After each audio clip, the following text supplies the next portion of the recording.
ہمارے حضرت بہت استقامت والے تھے، لیکن پھر بھی فرماتے تھے کہ یہ اللہ کا فضل ہے کہ اللہ نے ہم پہ 5 نمازیں فرض کر دی، آپشنل نہیں رکھا۔ آپشنل ہوتی ہے نا، اختیاری ہوتی، تو شاید کوئی بھی نماز نہ ہوتی، ہم سوچتے ہی رہتے کہ چلو 5 نمازیں پڑھنا ثواب ہے تو فرضوں سے پڑھیں گے۔ اللہ نے ایسی فرض کی ہے کہ زمین آسمان ادھر سے ادھر ہو جائے، سفر میں ہو، حضر میں ہو، بیماری میں ہو، خوشی میں ہو، غم میں ہو، یہ نہیں چھوڑنی، ٹھیک ہے نا؟ تو مجبور ہیں بھائی، اللہ نے کہا کہ میں کوئی عذر مانوں گا ہی نہیں، سفر ہو کچھ بھی ہو پڑھنی، ہم پہ ڈال دی جاتی کہ ٹینشن میں ہو تو چھوڑ دو، خوشی میں ہو تو پڑھ لو۔ تو ہم تو یہی سوچتے رہتے ہیں بھائی ابھی تھکاوٹ ہے، آج رات دیر سے سویا ہوں، فجر میں اٹھ گئے تو نیند پوری نہیں ہوگی، تو ایسا کریں گے 11 بجے پڑھ لیں گے، یہی سوچتے رہتے ہیں۔ اللہ میاں نے کہا کہ رات دیر سے سو، جلدی سو، یہ تمہاری ٹینشن نہیں ہے، یہ تمہاری ٹینشن ہے، یہ میرا مسئلہ نہیں ہے۔ میں نے کہہ دیا فجر کا مطلب فجر ہے، ظہر کا مطلب ظہر ہے، عصر کا مطلب عصر ہے۔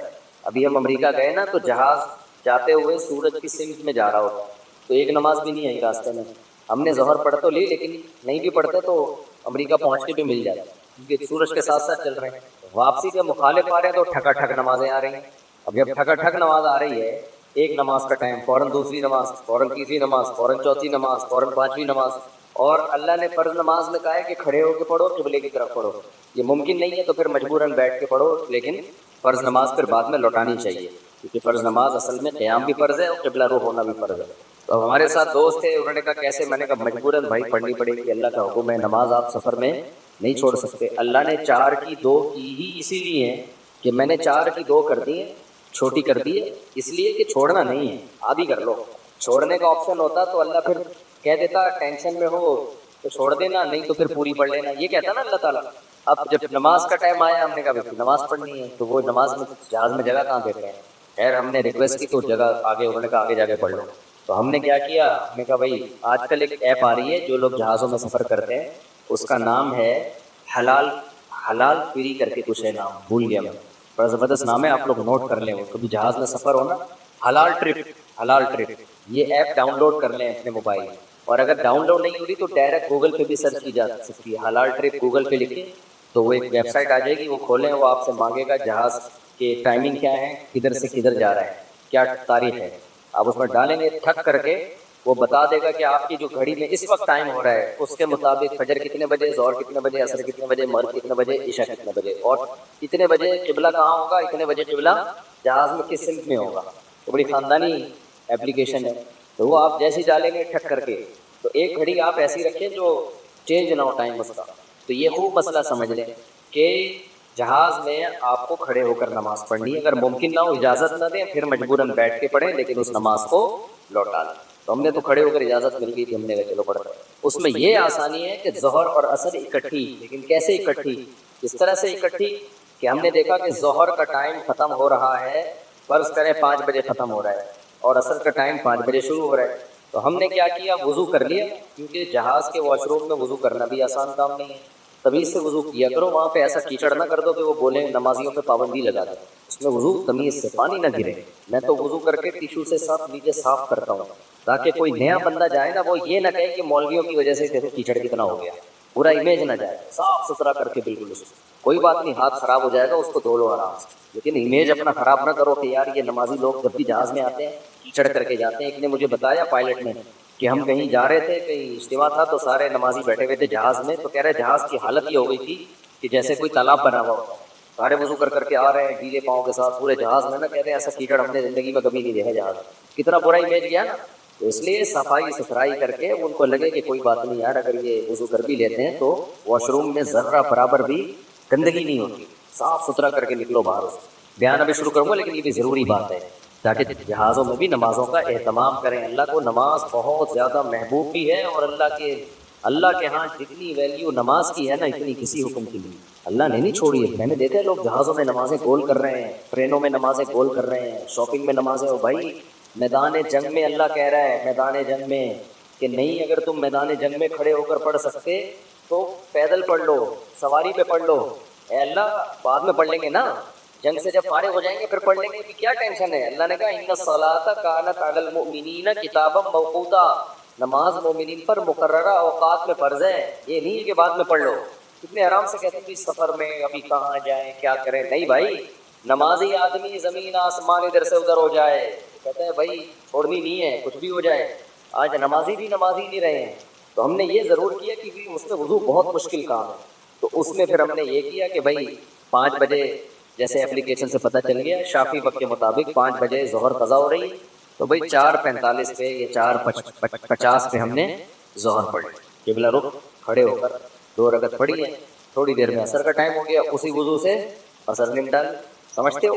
تو یہ اس طرح سے نبی صلی اللہ علیہ وسلم نے نمازوں کو سفر میں جمع کیا ہے. اور یہ جو حدیث ہے نا جس میں آتا ہے نبی صلی اللہ علیہ وسلم نے بغیر کسی عذر کے سفر کے نمازیں اکٹھی پڑھی ہیں ظہر عصر کی, تو اس کا بھی یہی مطلب ہے. ایسے اکٹھی نہیں ہے کہ ظہر کو قضا کر دیا ہو یا عصر کو ظہر کے ٹائم پہ پڑھ لیا ہو, ورنہ پھر یہ جو آیت ہے حافظوا علی الصلوات والصلاۃ الوسطی, نمازوں کی حفاظت کرو خصوصاً عصر کی نماز کی, پھر اس کا مطلب کیا ہو گیا؟ تو پھر مطلب ہی نہیں بنتا کوئی. تو حدیث کی وہ تشریح کی جائے گی جو قرآن سے میچ کر رہی ہے. تو اس طرح سے پھر مغرب عشاء بھی ایسے پڑھ سکتے ہیں آپ. مغرب کو ڈیلے کر دیا, عام حالات میں یہ مناسب نہیں ہے, نبی صلی اللہ علیہ وسلم کا معمول نہیں تھا. کبھی کبھار کوئی عذر ہو تو اس طرح سے ڈیلے کیا جا سکتا ہے. تو مغرب کو تھوڑا ڈیلے کیا عشاء کے قریب. صحیح بخاری کی حدیث ہے, اس میں حضرت عبداللہ بن عمر نے اسی طرح جمع کیا ہے کہ مغرب پڑھی طلب پتہ یسیرا, تھوڑی دیر ٹھہرے پھر عشاء پڑھ لی. تو اس سے پتہ چلتا ہے کہ جن حدیثوں میں آتا ہے اکٹھی پڑھی ہے تو ان کا یہ مطلب ہے جو بخاری میں گیا. خیر ابھی یہ ٹاپک نہیں ہے, کیونکہ لوگ کہتے ہیں کہ یہ لوگ حدیثوں کو نہیں مانتے, حدیثوں میں تو 2 نمازیں اکٹھی پڑھنے کا ہے. ہم مانتے ہیں اکٹھی, لیکن اکٹھی کا مطلب کیا ہے؟ تو خلاصہ یہ ہے کہ کسی قیمت پہ بھائی نماز قضا بولو مت کرو. دیکھو بار بار ایک بات بیان کرتا ہوں, اللہ کے حکم میں آسانی ہے, لچک نہیں ہے. کیونکہ دنیا میں کوئی بھی قانون ساز اپنے قانون کو ہلکا نہیں سمجھتا. دنیا میں جو بھی حکومت ہوتی ہے قانون بنائے اور یہ کہے کہ یہ لازم ہے, اس کے بعد پھر وہ لازم نہ کرے, اور اس کا مطلب خود اپنے قانون کی ویلیو کو وہ ڈی ویلیو کر رہی ہے. یہی مطلب ہو گیا. دنیا میں کوئی یہ نہیں کرتا, تو اللہ قانون بنائے اور کہے کہ یہ فرض ہے, سفر میں بھی فرض ہے, حضر میں بھی فرض ہے, پھر اللہ کہ چلو میں نے کہہ تو دیا باقی تمہاری مرضی. نا نا نا نا نا, صحیح ہے, اللہ نے کہہ دیا اب ہے تو ہے, اب آپشنل نہیں ہے. رمضان کی بار بار میں بتاتا ہوں نا, روزے میں مزدور کو بھی روزہ رکھنا پڑے گا, کتنی سخت گرمی ہو, کیونکہ اللہ نے قانون بنا دیا. بھائی بیماری میں سفر میں چھوڑ سکتے ہو, اس کا مطلب تیسرا کوئی عذر نہیں ہے, رکھنا پڑے گا. اس لیے جو فرائض ہیں نا واجبات فرائض, اس میں اللہ کے قانون آسان ضرور ہے, لچکدار نہیں ہے. جب ہے تو ہے. اسی میں ایک اور مسئلہ آ گیا عدت کا. کسی عورت کے شوہر کا انتقال ہو جائے, اللہ نے قانون بنا دیا, آسان قانون بنایا. زمانہ جاہلیت میں بہت مشکل تھا. جب کسی عورت کے شوہر کا انتقال ہوتا تھا تو زمانہ جاہلیت میں عورت 2 سال عدت گزارتی تھی. کتنی؟ 2 سال. اور اس 2 سال میں وہ میلی کچیلی رہتی تھی. یہاں تک کہ بعض روایات میں آتا ہے اس کی جگہ کو گندا رکھا جاتا تھا, مینگنیاں لا کے ڈال دی جاتی تھی گند میں رہے. اسلام نے اس حکم کو ختم کیا, یہ ظلم ہے عورت کے اوپر. اللہ نے حکم دیا 4 مہینے 10 دن بس, اور اس میں میلی کچیلی نہیں رہی, نہائے دھوئے, بس زینت اختیار نہیں کرے, زیور نہ پہنے, خوشبو کا استعمال نہ کرے, زینت اختیار نہ کرے, باقی نارمل رہے, گھر سے باہر نہ نکلے. ایک صحابیہ نے نبی صلی اللہ علیہ وسلم سے اجازت چاہی کہ بھئی 4 مہینے 10 دن میں یوں کر لوں, میں فلانی جگہ چلے جاؤں. آپ نے فرمایا اللہ تعالیٰ نے تمہیں یہ آسانی دی ہے کہ وہ زمانہ جاہلیت کا حکم اللہ نے منسوخ کر دیا, اب اتنی آسانی دے دی, تو اب اس حکم کو فالو کرنا پڑے گا. اب آج کل خواتین کیا کرتی ہیں, شوہر کی ڈیتھ ہوئی, جو دیندار نہیں ہے ان کی تو بات ہی نہیں کر رہا نا, ان کی نظر میں تو عدت کی کوئی 2 ٹکی کی حیثیت ہی نہیں, وہ تو اس کو دقیانوسی حکام سمجھتی ہیں. لیکن جو دیندار ہیں وہ بھی بھائی وہ ڈیتھ ہوئی, شوہر کا چہرہ دیکھنے کے لیے جا رہی ہیں اسپتال, پھر وہ فلانے کے کام سے جانا ہے تو آج فلانے کے کام سے جانا ہے, تو آج یوں کرنا ہے, آج یہ کرنا ہے, یہ فلانے پورشن میں چلی جاتی ہوں, ماموں کے گھر جا کے عدت گزار لیتی ہوں. بھائی اللہ تعالیٰ نے جو عدت کے احکام دیے ہیں, شوہر کی ڈیتھ ہوتے ہی عورت کی عدت بولو شروع. اور عدت میں 2 کام لازمی ہیں, گھر سے نہیں نکلنا ہے, زینت اختیار نہیں کرنا. اب اس میں لوگ ہمیں تنگ کرتے ہیں, یار وہ چہرہ دیکھنے جانا چاہتی ہے ہاسپٹل میں, بھائی میں شوہر کو گھر لے آؤ. اگر بیوی نے اپنے شوہر کو دیکھنا ہے, میت کو گھر لے آؤ. عورت نہیں روڈ پہ آ سکتی, جنازے کی چارپائی کے پیچھے پیچھے جا رہی ہوتی ہے گھر سے باہر نکل کے, پھر اللہ کو غضب آئے. جب میں نے ایک آرڈر دے دیا ہے, اس کو ہلکا کیوں لے رہے ہو؟ عیادت کے لیے نہیں جا سکتی وہ, سمجھ رہے کہ بھئی فلاں بیمار ہے تو چلو میں عیادت کے لیے چلی جاؤں, فلاں کی ڈیتھ ہو گئی چلو میں تعزیت کے, حج ختم ہو جاتا ہے اس سے. حج کے کتنے مسئلے آتے ہیں، عورت نے حج کی درخواست دی ہوئی ہے، نام آ گیا، حج پہ جانے کی تیاری ہو گئی، شوہر کا انتقال ہو گیا، اب جس دن جانا ہے 4 مہینے تو ہو جائیں گے، 10 دن رہ جائیں گے. ہم کہتے ہیں بھائی 10 دن کیا، 1 گھنٹہ بھی رہ گیا ہو نا 4 مہینے 10 دن ہونے میں، آپ کو 1 گھنٹہ پہلے بھی نکلنے کی اجازت نہیں. بے شک حج ضائع ہو جائے کوئی بات نہیں، حج کینسل ہو جائے، کیونکہ حج کی فرضیت پہ عدت مقدم ہے. حج اگلے سال بھی ہو سکتا ہے، عدت تھوڑی ہو سکتی ہے. تو ہاں یہ اللہ نے آسانی رکھی ہے کہ جس عورت کا کوئی کمانے والا نہ ہو، اللہ نے لچک، جہاں شدید ضرورت تھی وہاں اللہ نے خود بخود لچک رکھی، کہ بھوکے تو نہیں مر سکتے نا، کمانے والا کوئی نہیں ہے تو کمانے کے لیے جا سکتی، مجبوری ہے بھائی کمانا. تو اس میں فقہاء نے بیان کیا دن دن میں جائے بغیر زینت اختیار کیے، اور دن دن میں واپس آئے، اور صرف کمانے کی حد تک باہر نکلے، ادھر ادھر نہ جائے. اب اس میں خواتین یہ کیوں ایسے کیا، بھائی اللہ کا حکم ہے، اب اس میں آپ کو چونو چرا کی اجازت بولو نہیں، آرڈر دے دیا. پھر اللہ نے یہ بھی حکم نازل کر دیا کہ اگر عورت پریگنینسی میں ہے تو بچہ ہوتے ہی اس کی عدت ختم ہو جائے گی. دیکھو ہمارے نبی صلی اللہ علیہ وسلم بھی اللہ کے آرڈر کے سامنے کیسے اپنی عقل نہیں استعمال کرتے تھے. ایک صحابیہ کو حمل تھا، ان کے شوہر کی ڈیتھ ہوئی ہے اور ادھر بچہ پیدا ہو گیا، ادھر ڈیتھ ہوئی اور ادھر فوراً. اب ان کو خیال ہوا بھائی اتنی جلدی تو عدت پوری نہیں ہوتی، تو کیا کر رہے ہیں، نبی نے سے مسئلہ پوچھا کہ آپ نے فرمایا ختم. جب اللہ نے کہہ دیا وَأُولَاتُ الْأَحْمَالِ أَجَلُهُنَّ أَن يَضَعْنَ حَمْلَهُنَّ، کہ حمل والی عورت کی عدت یہ ہے کہ بچہ جن لے. بچہ جن دیا تو اللہ نے تو نہیں کہا کہ 1 سیکنڈ بعد جنے یا 1 سال کے بعد جنے، اللہ نے یہ کہا ہے اللہ نے قرآن میں. تو ہمارے نبی بھی اللہ کے حکم کو کیسے فالو کرتے تھے.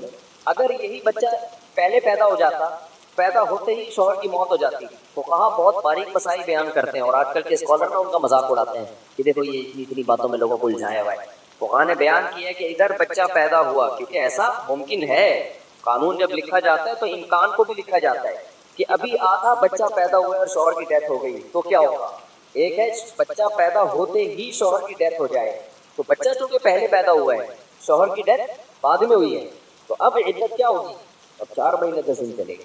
ادھر شوہر کی ڈیتھ ہوئی اور فوراً بچہ پیدا ہو گیا تو عدت ختم.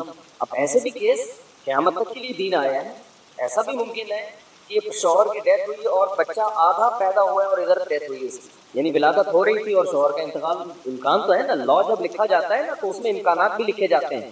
تو فقہاء نے اس میں بھی بحث کی ہے کہ اس صورت میں کیا ہوگا، یا عورت کنفیوز ہے، پتہ ہی نہیں چل رہا کہ جب اطلاع ملی ہے تو بچہ پیدا ہو چکا تھا یا نہیں ہوا تھا، اس کے بھی فقہاء نے احکام لکھے ہیں. تو بہت باریکیوں میں جا کے، تاکہ آئندہ آنے والے لوگوں کو کنفیوژن نہ ہو. آپ کتاب میں جا کے دیکھو، ہر مسئلہ فقہاء نے ڈسکشن کی ہے اور اس کو بیان کیا ہے. تو ذرا سے فرق سے عدت کا حکم چینج. لیکن کیوں اتنا احتیاط کیوں بھائی، اللہ کا جب لا ہے تو وہ 2 اور 2 4 کی طرح ہے. سمجھتے ہو کہ نہیں سمجھتے ہو؟ اب اللہ نے کہہ دیا کہ بھائی جو حمل والی عورت ہے اس کا بچہ پیدا ہوتے عدت ختم، اگلے سیکنڈ میں بچہ پیدا ہوا عدت ختم. حضرت عائشہ کا قول ہے یا کسی صحابی کا کہ شوہر کو ابھی غسل بھی دیا جا رہا ہو نا، ابھی دفنایا بھی نہیں جا رہا ہے اور بچہ پیدا ہو جائے تو بس ختم ہے، چاہے دفنایا بھی نہ ہو، فوراً نکاح کر سکتی ہے وہ، ٹھیک ہے نا، فوراً نکاح کر سکتی ہے. تو اللہ نے اجازت دے دی ہے. اب اس میں حکمت کیا ہے ہمیں نہیں پتا بھائی، اللہ کا حکم ہے، نص وارد ہو گئی تو نبی نے بھی اس پر عمل کیا، صحابہ نے بھی، ائمہ مجتہدین نے بھی. لیکن یہ نہیں ہے کہ جی 40 دن کی عدت، بعض 40 دن کی عدت بنا رہی ہیں، بعض جو ہے وہ سفر کر رہی ہیں عدت کے دوران. تو ہاں گھر اکیلا ہے، وحشت ہے اس میں بہت زیادہ، خوف ہے، کوئی خطرہ ہے چوری چکاری کا، تو مجبوری میں پھر وہ گھر چینج کر سکتی ہے. جیسے کوئی ایسی جگہ پہ رہ رہی ہے جہاں چور ڈاکو کوئی ساتھ رہنے والا نہ ہو، وہ ایک الگ مسئلہ ہے.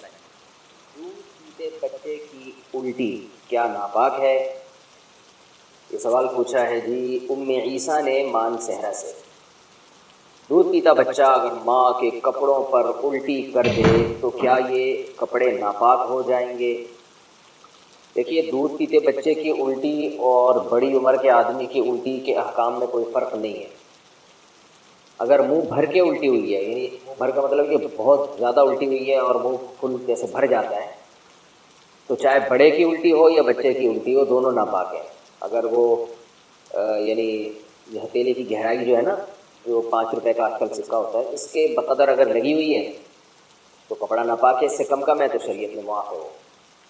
اور اگر تھوڑی سی الٹی ہے تو چاہے چھوٹے بچے کی ہو یا بڑے کی ہو، وہ پاک ہے. اور عام طور پہ بچوں کو الٹی نہیں ہوتی، ابکائی سی آتی ہے، اور جب دودھ پیتے ہیں تو تھوڑی سی وہ طے کرتے ہیں وہ الٹی نہیں ہوتی، وہ تو وہی دودھ ہوتا ہے جو اوپر اوپر رکھا ہوا ہوتا ہے، وہی ریپیٹ ہو جاتا ہے تو وہی واپس آ جاتا ہے، تو وہ الٹی نہیں ہے، وہ بالکل پاک ہے، اس میں وہم نہیں کرنا چاہیے۔ فجر کے بعد سونا کیسا ہے؟ فجر کی نماز کے بعد کیا سونا جائز ہے؟ علی صاحب ملیشیا سے۔ اسلاف میں بہت سے حضرات ایسے گزرے ہیں جن سے فجر کے بعد سونے کی ممانعت منقول ہے، البتہ قرآن و حدیث میں ایسی کوئی ممانعت نہیں ہے، ایسی کوئی دلیل نہیں ہے جس سے پتہ چلتا ہو کہ فجر کے بعد سونا ناجائز ہے۔ اسلاف اس کو ناپسند کیا کرتے تھے۔ اس لیے کیوں ناپسند کرتے تھے؟ اس لیے کہ اسلام نے جو ہمیں احکام دیے اور فطرت نے جو احکام دیے ہیں اس سے یہ بہرحال پتہ چلتا ہے کہ یہ کوئی سونے کا ٹائم نہیں ہے۔ لیکن اگر فجر کے بعد اسلام نے ہمیں سلانا ہوتا تو فجر کی نماز میں اٹھاتا کیوں ہمیں اسلام؟ یعنی یہ تو عجیب سی بات ہوئی نا، کسی کو اٹھا کے دوبارہ سلایا جا رہا ہے۔ تو اسلام نے فجر کی نماز رکھی ہے یہ بتانے کے لیے کہ یہ اٹھنے کا ٹائم ہے، اور فطرت بھی یہی کہتی ہے کہ آپ فجر کے بعد نہ سوئیں۔